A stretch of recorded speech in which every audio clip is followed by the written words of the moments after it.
Você queria perguntar? Voltando ao assunto da preocupação da teologia na música, né? Sim. Aí não vale você falar assim, não, mas o que importa é a intenção. Não. Não vale, né? Não. Não vale. Até mesmo porque nós não sabemos qual é a intenção. E nós não podemos fazer uma análise assim, eu acho que o autor teve esta intenção. Não, nós temos que fazer uma análise racional. É diferente do uso poético.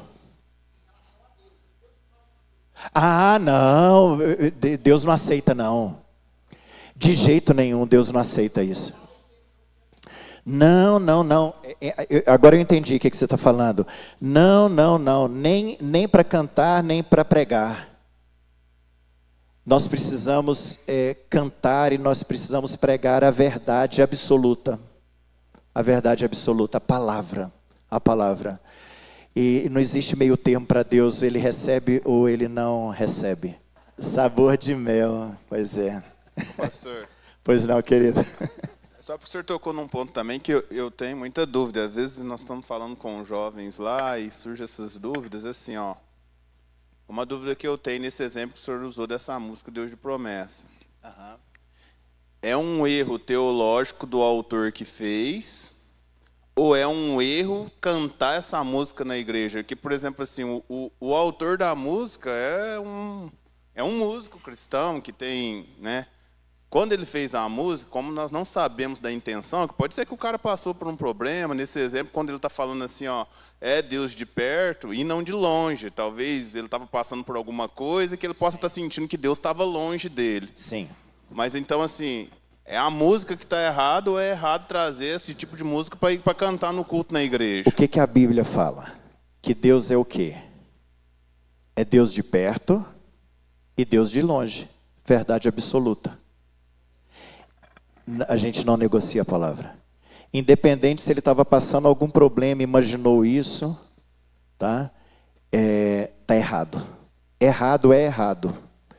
Independente do contexto que a pessoa esteja vivendo, o errado é errado, o certo é certo. A verdade é verdade, a mentira é mentira. Quando você canta isso, você está mentindo. Está mentindo porque a palavra de Deus diz o contrário. Então nós estamos limitando o Deus que nós adoramos.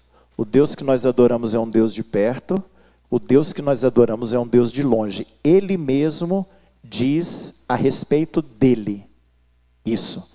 Eu sou Deus de perto, eu sou Deus de longe. Mas nem assim. Nesse caso, a gente está numa análise teológica da letra. Então, independente se ele está passando ou se ele não está passando, se ele está vivenciando ou se ele não está vivenciando, ele está instruindo o povo a cantar um erro. Entendeu? É isso que nós não podemos fazer.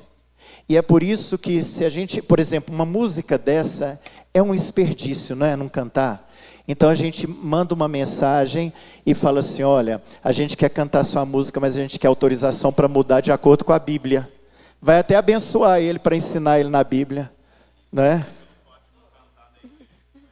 Não é? Pastor, Pois não, querido. mas quando o senhor pega uma música que é centenária, ou talvez, sei lá, com mais de 50 anos, por exemplo, aquela música, que não tem nem autor, o cara já morreu, acho que já caiu em domínio público, por exemplo. Não é essa não, aquela... te adorando, não, como é que é? Coroado.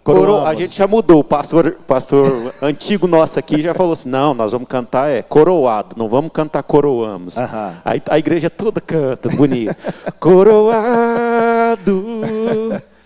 Como é que faz? Vai parar de cantar uma música tão o que eu linda disse. e abençoada? Se a música, se nós temos condição, porque assim, ele pode estar no domínio próprio. Ele pode estar no domínio público. Se ele estiver no domínio público e a lei dá uma brecha para mudança, não tem problema mudar. É igual o que acontece com versão. Nós podemos mudar versão, tá? Então, o compositor é americano. Por exemplo, vamos pegar de exemplo os hinos. Você pega o cantor cristão, você pega o hinário para o culto cristão, Você pega a harpa, você pega o novo cântico, 4 inários. Pega o hino Santo Santo, cada um numa versão. Com uma composição, porque não tem problema a versão. Entendeu? Quando eu faço essa análise, eu estou dizendo de compositores brasileiros, nacionais. Então, mudar sem a permissão desse compositor é crime. É crime. O domínio público, agora vocês têm que me ajudar, eu acho que são 50 anos. Não é? 50 anos para domínio público. Eu acho que a gente não canta nem um cântico de 50 anos atrás, canta, né? Porque ele vive, está dentro do inário, né? Vamos pegar hino. A gente pega aí 50 anos. Aí eu preciso ver se dentro do domínio público uma música nacional pode ser mudada. Aí eu não vou te afirmar, porque senão eu posso fazer uma afirmação incorreta. Mas eu acredito que não. A gente precisa de uma declaração de uso e de mudança. Tá? De uma permissão de uso e de mudança. Tá? Agora, eu quero levantar essa pulga atrás da orelha para todo mundo prestar bem atenção no que vai cantar daqui para frente. Tá? 70 anos? 70 anos. O domínio público. Então, a gente tem que prestar muita atenção nessa questão da análise teológica daquilo que nós cantamos. Pois não, querido? Eu acho que é isso. Oi. É uma pergunta para o senhor que está ligado no meio da música, sobre música no Brasil. Por que dentro do cenário presbiteriano nacional, por que existem tantos pastores aí que corrigem canções e canções, e por que nós não temos as nossas próprias produções? Agora, com o Projeto Solo, é que veio assim, essas músicas mais teologicamente corretas, né? Por que o senhor acha que se deve a isso? Boa pergunta. Nós fizemos o Conselho de Música, há 2 gestões atrás, nós fizemos a nível nacional um CD, fizemos um concurso de cânticos e selecionamos, parece que 15 cânticos para gravação de um CD. Nós recebemos 180 cânticos, 180, com boas músicas, com a teologia muito boa. Eu lembro que nós tivemos que analisar cântico por cântico, a nossa equipe, né, o Conselho de Música. Nós analisamos cântico por cântico, nós dividimos, depois nós juntamos, fomos selecionando até nós chegarmos. E, inclusive, foi aqui de Rio Verde, o Renan. Renan não é daqui de Rio Verde?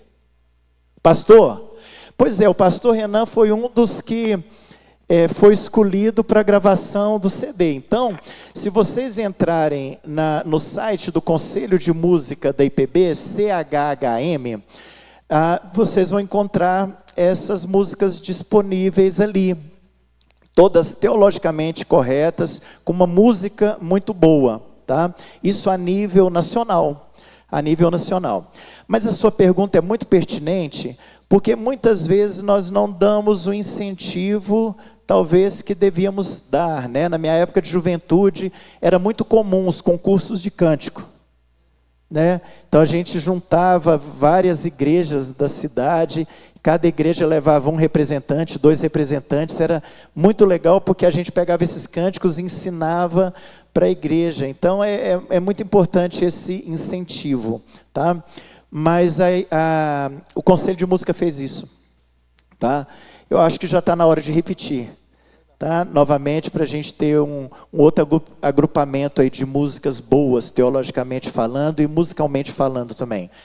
Mas procura lá que vocês vão encontrar, tá? Todos eles cânticos congregacionais, tá? Porque, na verdade, a principal análise para a gente classificar era ser cântico congregacional. Apareceram músicas belas lá para coral, por exemplo, né? Mas a gente queria cânticos congregacionais justamente por isso, porque a gente fica pegando cânticos e aí fala, puxa vida, esse aí tem problema, esse é a teologia desse e tal, né? Então, procura lá que você vai encontrar bons cânticos, né? E falando no pastor Renan, o pastor Renan tem uma coleção de composições fantástica. Ele tem uma coleção de composições para criança que vale a pena a igreja conhecer, a igreja ter, a igreja ensinar no departamento infantil. Tá bom?